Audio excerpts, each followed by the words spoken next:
Good morning, I'm Maiki Oreta. From markets to policy, from Manila to the world, we cut through the noise so you can navigate, adapt, and lead. This is Business 360. The government is considering importing 1 million barrels of diesel as supply risks rise after China halts diesel exports. A plan to limit the terms of broker directors at the Philippine Stock Exchange is drawing pushback from trading circles, but the Securities and Exchange Commission stands by its proposal. Phoenix Petroleum, the Davao-based oil company founded by Dennis Uy, reaches a debt restructuring deal with 4 major banks to address nearly 40 billion pesos in obligations. Plus, we sit down with attorney Nilo Divina, founder and managing partner of Divina Law and dean of the UST Faculty of Civil Law, to talk about the business of law in today's corporate landscape. The government is moving to secure diesel supplies after China halted fuel exports amid rising tensions in the Middle East. The Department of Energy is now planning to import 1 million barrels of diesel for sale to oil industry players through the Philippine National Oil Corporation. Under the plan, PNOC would use government funds to lock in diesel supplies, creating a strategic reserve that can be released to private oil companies if commercial imports are disrupted. DOE Director Rino Abad says Energy Secretary Sharon Garin proposed the measure. He notes the country imports around 30% of its diesel from China and hopes South Korea will not follow suit, as the Philippines gets about 40% of its supply from there. As the government moves to secure fuel supplies, authorities are also warning oil traders not to take advantage of the situation. The Department of Energy, or DOE, says fuel traders may face jail time and fines if they are caught hoarding petroleum products. The warning followed reports of hoarding and profiteering in petroleum sales. The DOE said it will not tolerate any attempt to exploit Filipino consumers. Authorities are now reviewing preliminary reports from the agency's field offices in Luzon and Mindanao on irregularities in fuel supply and retail practices. Energy Secretary Sharon Garin says geothermal energy could help shield the country from expected oil price hikes amid the conflict in the Middle East. Sherry Sulit has the details. I said, Mr. President, I went to a geothermal power plant for the first time, and geothermal is now my favorite. This was Department of Energy Sharon Garin's remarks at the 50th anniversary of Energy Development Corporation on Thursday night. EDC of the First Gen Group celebrates half a century of geothermal excellence in the Philippines after establishing its roots back in 1976. For Garin, the beauty of geothermal power lies in its capacity to run for 24 hours because it uses steam from the ground, unlike other renewable energy sources. According to Garin, this makes geothermal power a reliable source of energy to the Philippines. The DOE chief adds that this form of renewable energy may cushion the country from the challenges of anticipated oil price shocks caused by the ongoing conflict in the Middle East. Unlike imported sources of fuels, including coal, gas, and petroleum, Garin says the country's homegrown supply of energy, like geothermal power, will not be affected by the international markets. Kailangan talaga we should move for more and more indigenous, not just renewable, pero fuel that we source from our own country. Garin also says the DOE and state-owned Land Bank of the Philippines have already launched the multi-million-dollar loan program that seeks to de-risk geothermal exploration investments. She recognizes that geothermal plants have their limitations, including high costs and the risk of depleting resources. The program aims to attract investors wanting to embark on their geothermal journey in the Philippines. Meanwhile, First Gen President Francis Gilas Puno announces the group is expanding its geothermal footprint overseas through a partnership with Indonesia's Sinarmas Group.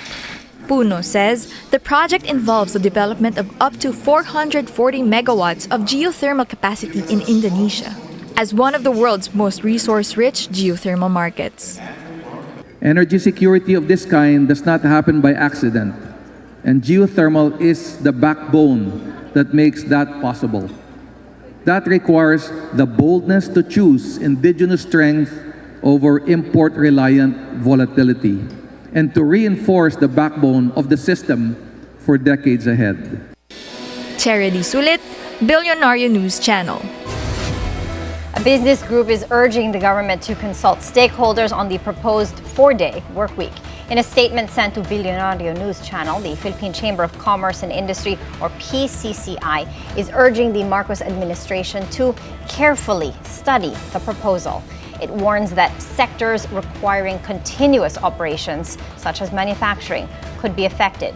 The PCCI says it does not oppose flexible work arrangements, but stresses the need for data and consultation to protect industries with special operational needs.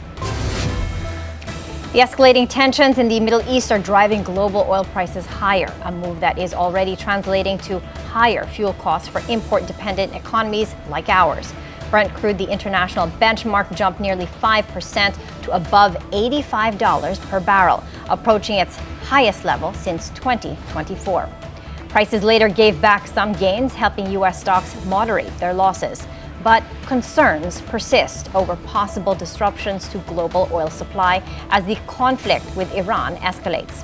For the Philippines, which imports most of our fuel, higher oil prices are already filtering through to local fuel costs and could add pressure on inflation. U.S. President Donald Trump says he isn't concerned about rising gas prices amid escalating tensions in the Middle East. In an exclusive interview with Reuters, Trump said pump prices should eventually fall once the conflict subsides. But, quote, if they rise, they rise. He added that the military operation in Iran remains his top priority, saying it's more important than, quote, having gasoline prices go up a little bit. The comments come about a month after Trump highlighted lower gas prices in his State of the Union address and again during a Texas energy rally just hours before U.S. airstrikes on Saturday. The U.S. says it is working on a plan to secure the Strait of Hormuz, a critical oil shipping route that matters directly to energy importing countries like the Philippines. The White House says it's also working to ensure safe passage for oil tankers. It notes the U.S. Navy may escort oil tankers through the strait if needed. The waterway handles about a fifth of the world's oil supply, so any disruption could push global energy prices higher. The timeline for making the Strait of Hormuz safe for oil tankers to transport their oil through the strait, what is that timeline and what can the president do to speed up that timeline? I don't want to commit to a timeline, but certainly it's something that is being calculated actively by both the Department of War and the Department of Energy. They're working very closely. Both secretaries are in all of the briefings on this subject with the president, and this is, again, something they're monitoring. And if and when necessary, the United States Navy will provide assistance to escort oil tankers through the strait. Russia is threatening to cut gas supplies to Europe amid surging energy prices following the Iran crisis, a move that could further tighten global energy markets. President Vladimir Putin issued the warning after reports that the European Union plans to ban purchases of Russian gas and liquefied natural gas. Putin blamed the price surge on what he called aggression against Iran and Western restrictions on Russian oil. He added that European gas prices are rising as buyers are willing to pay more amid tensions in the Middle East and the closure of the Strait of Hormuz. The developments could add further pressure to global energy supplies as Europe scrambles for alternative sources in an already volatile market. We're taking a quick break. Up next, the Philippine Association of Securities Brokers and Dealers speaks out on the proposed term limits for broker directors at the Philippine Stock Exchange. Keep it here on Business 360.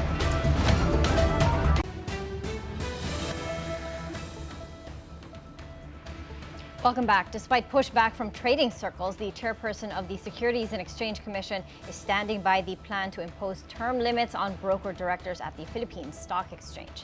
SEC chairperson Francis Lim wants to limit the tenure of PSE broker directors to 10 years. But brokers argue that the rule could erode expertise, weaken governance, and undermine shareholder rights. In a statement to Bilyonaryo.com, Lim rejected the argument on upholding expertise, saying other brokers also have it.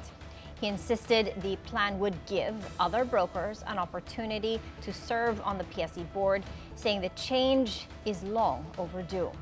Lim also noted term limits already apply to non-broker and independent directors, and extending them to brokers would simply align governance standards. Now, the Philippine Association of Securities Brokers and Dealers is urging the SEC to withdraw its proposed term limits for broker directors at the Philippine Stock Exchange. In a position paper shared with Bilyonaryo News Channel, the PASBD warns the proposal would make the PSC the only exchange in ASEAN with mandatory tenure limits on elected broker directors. The group argues term limits are meant to protect board independence. But broker directors are elected precisely for their market expertise. It adds that longer tenure actually deepens the value they provide to the exchange. The PASBD is now urging the SEC to reconsider the proposed rule. From national governance issues to a local debate over rules and regulation inside one of Makati's most exclusive residential communities. Dasmariñas village leaders are pushing through with a March 8 vote on proposed bylaw amendments, despite appeals from some residents to delay the decision. DVA President Jose Cochinyan III says that the changes are needed to align the association's rules with the 2024 Implementing Rules of Republic Act 9904 under the Department of Human Settlements and Urban Development. He warns failure to update and secure approval of the bylaws by December 18 could lead to regulatory problems, including possible suspension of the association's registration and loss of control over its private roads. Economist Solita Monsod, a village resident, is urging a delay in the vote to give homeowners more time to review and debate the amendments. An anti-corruption group files a complaint alleging bribery and irregularities involving officials of the National Irrigation Administration, an agency critical to the country's food supply. Task Force Kasang claims several officials, including NIA Administrator Eddie Guillen and Bids and Awards Committee Chairman Robert Sugutian, are linked to alleged anomalies in the agency's bidding process. The group alleges bribery and procurement irregularities in the awarding of irrigation projects. Based to the evidence na na-secured natin, alleged na mayroong silang pinili na winnable na contractors at alleged na arrange. So why you should tell the people that this is public bidding if kayo lang naman dyan? Separate reports also indicate some projects handled by companies linked to the controversy were left unfinished or abandoned after funds were allegedly exhausted. Failed irrigation projects can hurt farm output and ultimately affect food prices. Bilyonaryo News Channel has reached out to Guillen for comment, but he has yet to respond. Another possible tandem for the 2028 elections is being floated, this time involving former Vice President Leni Robredo and Senate Majority Leader Juan Miguel Migs Zubiri.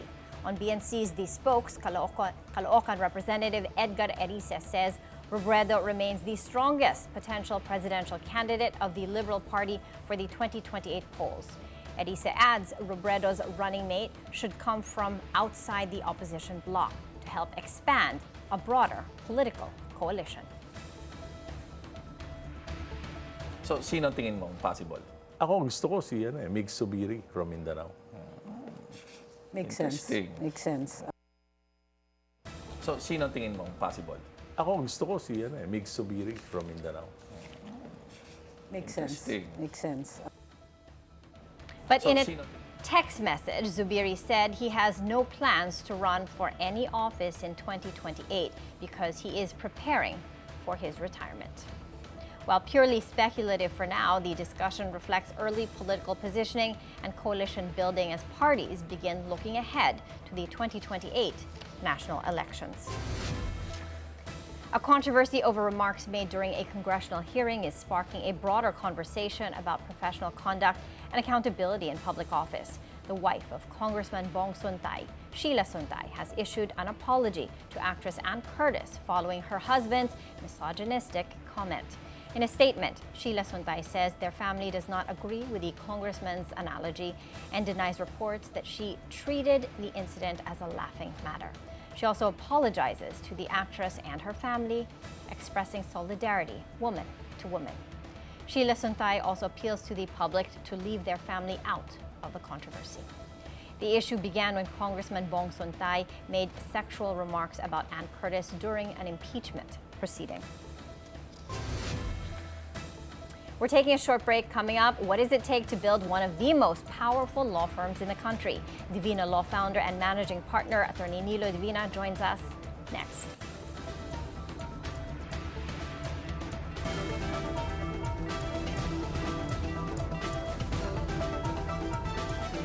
Welcome back. Davao-based oil company Phoenix Petroleum, founded by businessman Dennis Uy, is moving to restructure its debt with 4 major Philippine banks.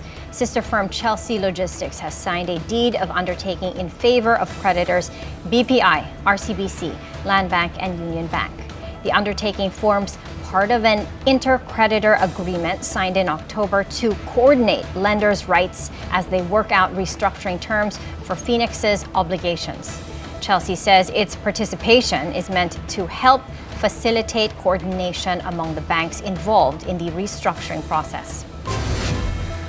Power giant Aboitiz Power reports lower core earnings for 2025 as higher financing and depreciation costs weighed on results. The company posted 33.1 billion pesos in core net income as stronger operating margins are offset by rising costs. Reported net income fell more sharply due mainly to a partial impairment of the GN Power Mariveles coal plant and foreign exchange losses.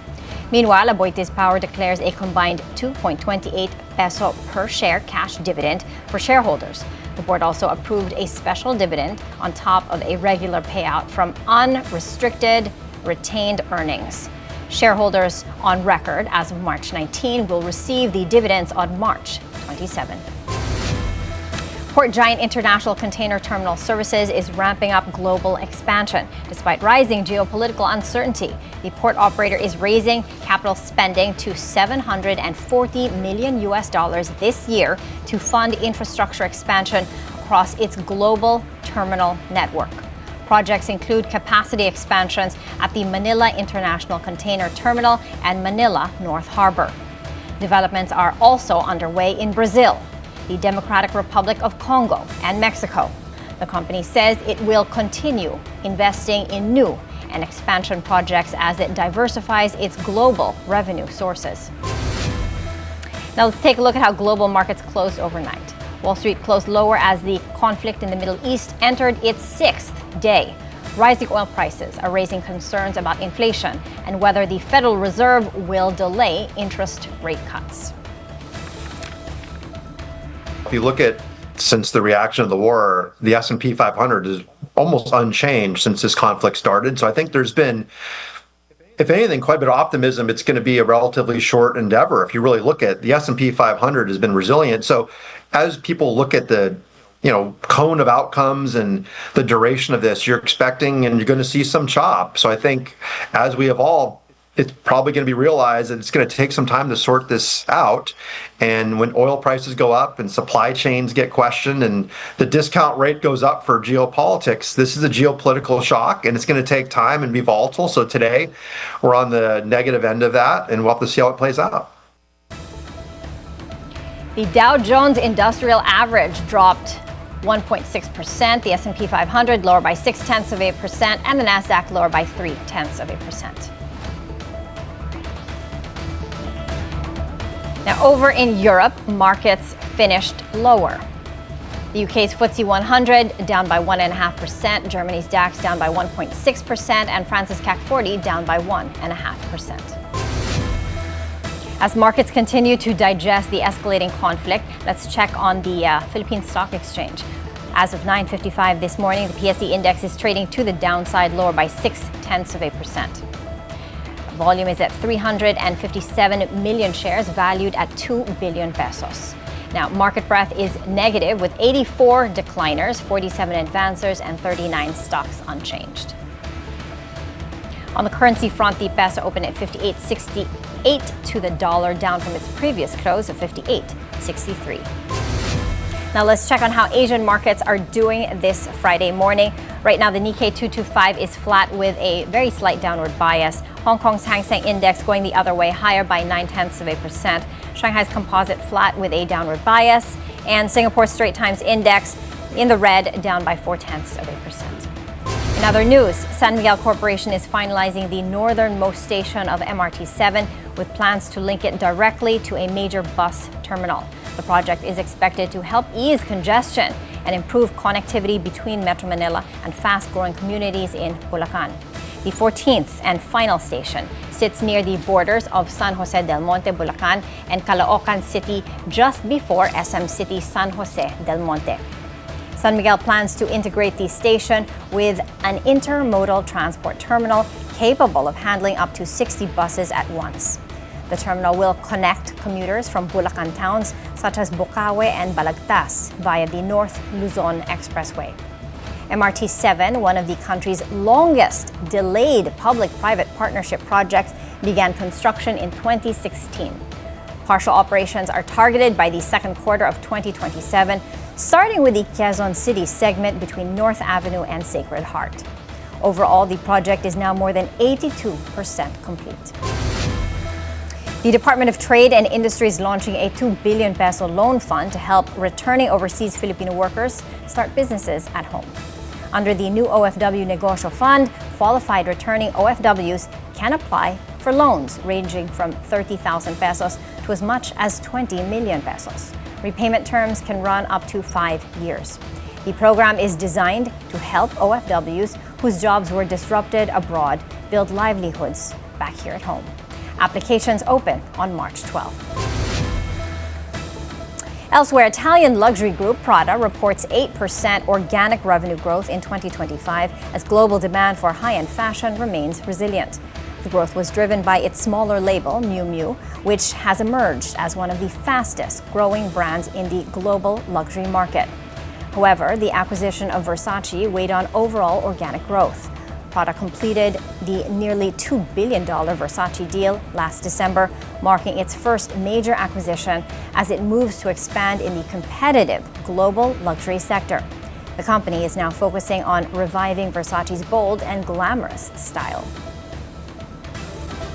Up next, Divina Law founder and managing partner Nilo Divina joins us after the break to talk about how the legal profession is navigating the era of artificial intelligence and a changing economy. This is Business 360.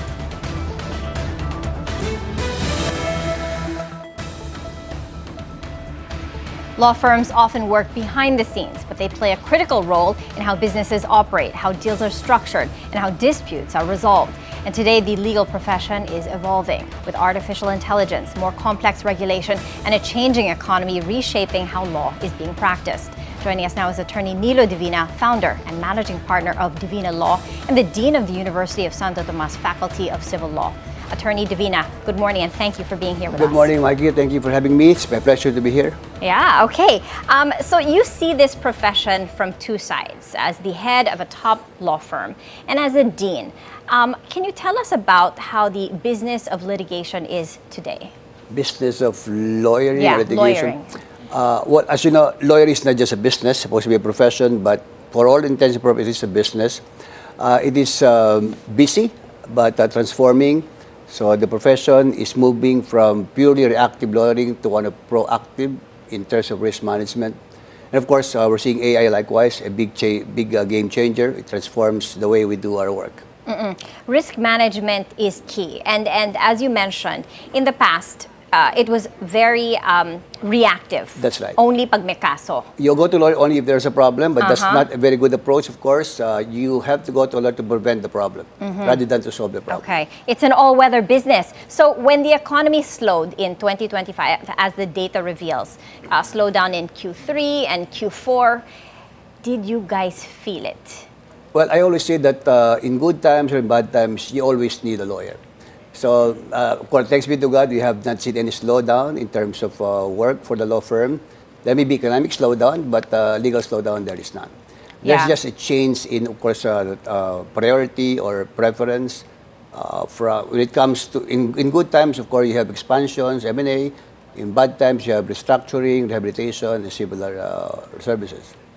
Interesting. Okay, so there was the economic slowdown, but not necessarily any slowdown when it comes to litigation. That's right, because there will always be disputes, there will always be controversies, and there will always be a need for lawyers. And when you talk about the pillars of growth in this industry, it's banking, finance, and corporate regulations. And now, what is coming up to be new pillars of growth in this industry? I just the infrastructure, of course, energy, and then digital economy, banking, finance, and I would say real estate as well.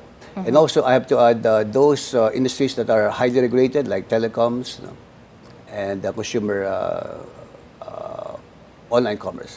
Are you seeing extensive pickup when it comes to renewable energy as well? We're seeing that. The last year, one of the main drivers of the growth of the firm is energy. Okay. Our corporate clients, how are corporate clients changing today? What are in their expectations of speed, efficiency, and pricing? What are the changes that you're seeing among your clients? Well, corporate clients are more demanding now, I would say. We compete not just based on competence and expertise, but also in terms of cost, technology. Clients don't mind paying as long as, of course, the outcomes are based on their expectations. Okay, and in terms of how AI is changing this industry, you told me a while ago that within your firm, you mandate your lawyers to harness the power of AI. Right. In what ways, Attorney Divina? Well, basically, there's a policy in the firm to use AI, but use it responsibly. You can just pick up or lift from AI like ChatGPT or Gemini. You have to vet materials coming out of AI. It's very much helpful when it comes to research. As you know, it's very speedy, very efficient, but it has to come with proper vetting and double checking. How much has it helped you? Because when you, in your profession, there's a lot of research involved. That's right. How has it changed the game in terms of using AI as a research tool? How has that made you guys more efficient? Obviously, it made us more efficient because instead of reading the cases manually, instead of determining what are the cases applicable for this issue, AI will give you a list of cases, and you just have to vet and, of course, double check with the sources. Okay, now let's bring this discussion to a little more present day. Let's talk about governance and accountability. Here in the Philippines, corruption scandals are very common, but accountability is rare. From your perspective, from a legal standpoint, why is it so hard to hold people accountable? That's a very good question, Maggie. I made research. The Philippines has the most number of laws against corruption, and yet there are many scandals still. So I think it is more of a moral issue rather than a legal issue. We have to go back to the basics: values, formation, concept of good and bad, good and evil, of course, doing good and avoiding evil. That has to be ingrained in our to all of that. So it's a people problem. We have to start with our children so that, if the culture is very strong, if virtues are very grounded, then corruption can be avoided. Yeah, I mean, in other countries, even powerful figures. Recently, Prince Andrew, kapatid. That's right. Kapatid ng King of England, has to face legal consequences, and that was pretty quick. Here in the Philippines, we have still to see accountability on the big issues we saw in 2025. What does that say about who we are and where we are in terms of society and the Philippine culture? Well, yes, I would say that the youth is more exactly demanding. The reason for this filing of cases, the reason for this investigation being conducted, is there's so much noise in the street, and the noise coming from the youth. So I would say that youth becomes more vigilant and more demanding and more exacting in terms of accountability. And that's good for us. Okay. On another front, let's talk about impeachment and the political realities. Vice President... I thought I'm here for business, but anyway. Yeah, I know, but it's good to get your thoughts on everything. The House Justice Committee has just ruled the impeachment complaints against Vice President Sara Duterte are sufficient in substance. What exactly does this stage mean in the constitutional process to help people understand? Yeah, it means that the complaint is not dismissed. It means that the Vice President will be asked to respond to the complaint. I think she was given 10 days to file the answer to the impeachment complaints. After the answer is filed by the Vice President, the prosecution has 3 days to file a reply, and then VP has 3 days to file a rejoinder, and then all the issues are joined. After that, the committee will conduct clarificatory hearings, and they make recommendation to the plenary, House plenary. Okay. Impeachment is a constitutional process, but politics drives it. How can we better understand that interplay between law and politics here? The Supreme Court said it's both a political and a legal process in the sense that even the accused has to be given due process. But I always say that impeachment is more of a political process. It's a numbers game, not so much a legal issue. The way I look at it, the judgment, whether conviction or acquittal, is based on political leanings, not based so much on legal principles. Mm-hmm. Okay, and as the 2028, political cycle comes close, the conversation is shifting to the 2028 presidential race. From your experience advising companies and investors, how do they operate as elections come near? I mean, of course, they've got to wait for the results because the policy priorities will change with the new administration. How do you see it? How do I see it? I think clients are in the wait-and-see game. They do not know, of course, who will be the victors after the elections, but they make adjustments after the election results come in. Mm-hmm. Okay. It's not prudent to make adjustments now because you do not know who will win exactly. But after results are in, then they make changes in their, of course, policies to conform to the policy direction of the new administration. And then everyone just recalibrates. That's right. Okay, speaking of recalibrating, there's a governance debate going on in the capital markets. The SEC is proposing a rule that would impose term limits on the tenure of broker directors at the Philippine Stock Exchange to 10 years. From a corporate governance standpoint, Attorney Divina, what do you think about this? I would say more from the legal perspective, but the questions that have to be answered are, to my mind, number one, does SEC have the authority to do it? Mm-hmm. Second, do you have empirical data to back up the supposed objective rationale for the circular?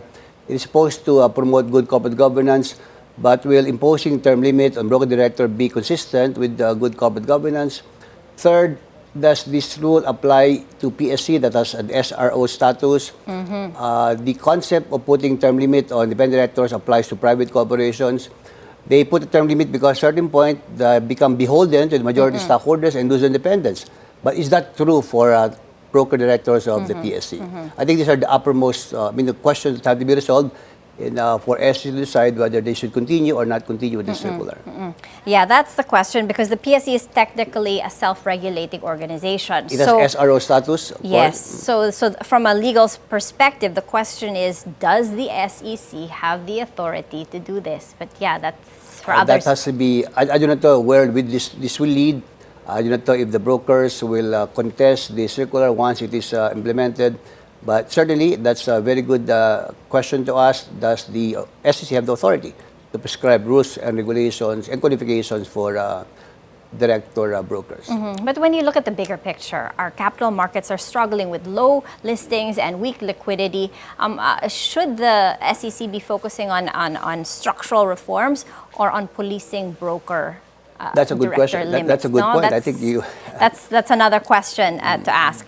Okay, I just wanted to ask you, Nilo, another thing, jumping to another topic. What is your outlook for the practice of law in the Philippines? How do you see it changing?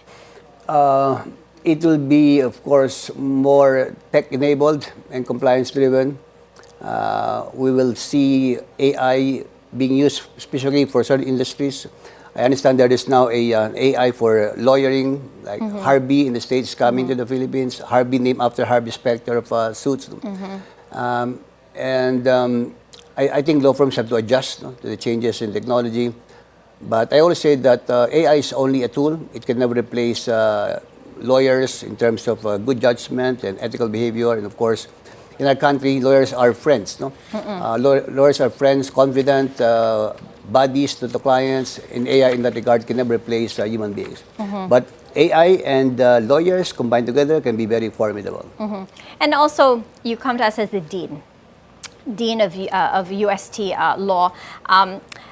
What do you see from this next generation of lawyers? What is that, this next talent pool like? And congratulations, by the way, 4 of your students, top the bar. Tell us about what you're seeing in this next generation of lawyers and how much do they lean into AI? Well, in UST, I can only speak for UST. Of course, we teach our students the basics, of course, knowledge of the law, principles behind the law, but we are also teaching them to be problem solvers. I think the way I look at it, the modern lawyer has to be ethically grounded, competent, and of course, technologically enabled and driven as well. Ethically grounded. Given what we've seen in terms of accountability, what would you say about the ethical grounding and what we need to do for society to make us more ethically grounded? Well, I come from UST, so we have to pray more. I think if we pray more, then we see things from a different perspective. Prayer enables us to see things from a supernatural perspective, and if we combine prayer and hard work, I think most of these problems, if not all of these problems, will be solved. What's harder, managing a top law firm or being dean at UST, Faculty of Law? Well, both are challenging. Both have their own rewards, but I like doing them both. Okay.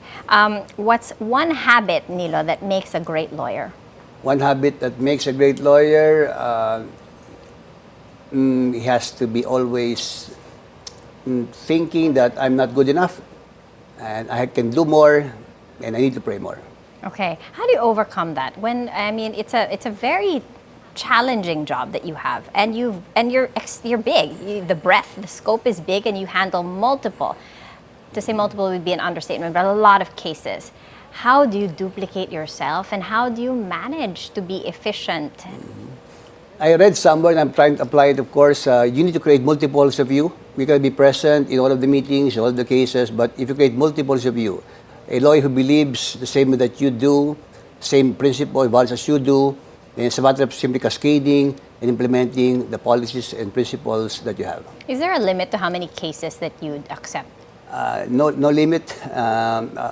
Thanks be to God, we're growing and quite substantially. And I would attribute that to good friends and clients, and of course, hard work and dedication to our clients' cause. Okay. For those that for the young lawyers that aspire to become an attorney, Nilo Divina, with a firm as big as your firm, what advice can you give them? What advice can I give the new lawyers who would like to be like me? You said that's a question, right? I have this formula, Maiki, that has always worked. You have to work as if everything depends on work, but you have to pray likewise, as if everything depends on prayer. Okay. All right. Okay. Quick questions. One habit that makes a great lawyer. One habit that makes a good lawyer, he has to be constantly studying. Constantly studying. Okay. What's a book that they need to read that isn't necessarily a law textbook? Well, in my case, I read all of the cases of the Supreme Court. I read the cases in the website of the Supreme Court. Before I went into cooking, I was reading cases every day. But now my time is divided between cases and cooking. That's right, because you've become a restaurateur as well. Yep. Okay. A habit that can destroy a legal career. A habit that can, a vice perhaps. A vice. Habit cannot destroy a career. Being lackadaisical can destroy a career. Okay. What's the hardest part about teaching future lawyers? The hardest part about teaching future lawyers, the hardest part, I would say, will be imparting what you know to the students in a manner that can be easily understood. Okay. A legal drama you enjoy watching. Well, no doubt about it. Everybody likes suits. Okay. All right. And finally, Attorney Nilo Divina, if you weren't a lawyer, what would you be? Oh, that's a good question. You're already dabbling in other things. You're already a restaurateur. You have a gym. But if you weren't a lawyer teacher, by profession, what would you I would be? probably be a teacher, a professor. So I love to teach. I consider my students as my own children. In fact, I call them my children-in-law, and I'm their father-in-law. All right. Well, the students are very lucky to have you. Attorney Thank you, Nilo Maiki. Divina, maraming salamat. Thank you. And that's it for Business 360. I'm Maiki Oreta. Thank you for joining us, and keep it here on BNC, the Bilyonaryo News Channel, and have a good weekend.